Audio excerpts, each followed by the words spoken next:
এবার যুক্তরাষ্ট্রের পাল্টা শুল্ক প্রসঙ্গ।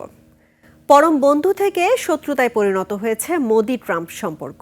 বাণিজ্য যুদ্ধ এবং রাশিয়ার সাথে তেল বাণিজ্য নিয়ে তীব্র মতবিরোধের কারণে ভারতের ওপর নতুন করে 25% শুল্ক বাড়িয়ে তা 50% ঘোষণা করেন মার্কিন প্রেসিডেন্ট ট্রাম্প। তবে যুক্তরাষ্ট্রের সাথে কোনো ধরনের আপোষ না করার কথা সাফ জানিয়ে দিয়েছেন ভারতীয় প্রধানমন্ত্রী নরেন্দ্র মোদি। বিস্তারিত নাইম আহমেদের ডেস্ক রিপোর্টে। And again, I don't blame the people. I am Ox. For doing it.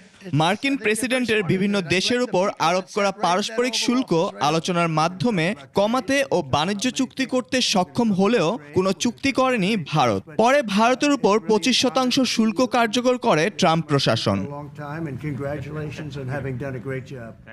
এরপর রাশিয়ার কাছ থেকে ভারতের তেল কেনার প্রতিবাদে অতিরিক্ত 25% শুল্ক আরোপ করে মোট 50% শুল্ক কার্যকর করা হয়েছে, যা ভারতীয় বস্ত্র, রত্ন এবং প্রকৌশল পণ্য সহ বিভিন্ন আমদানির উপর প্রযোজ্য।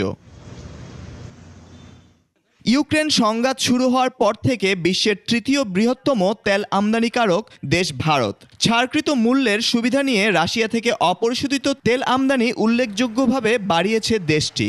বর্তমানে রাশিয়া ভারতের মোট অপরিশোধিত তেল আমদানির আনুমানিক 35 থেকে 40% সরবরাহ করে।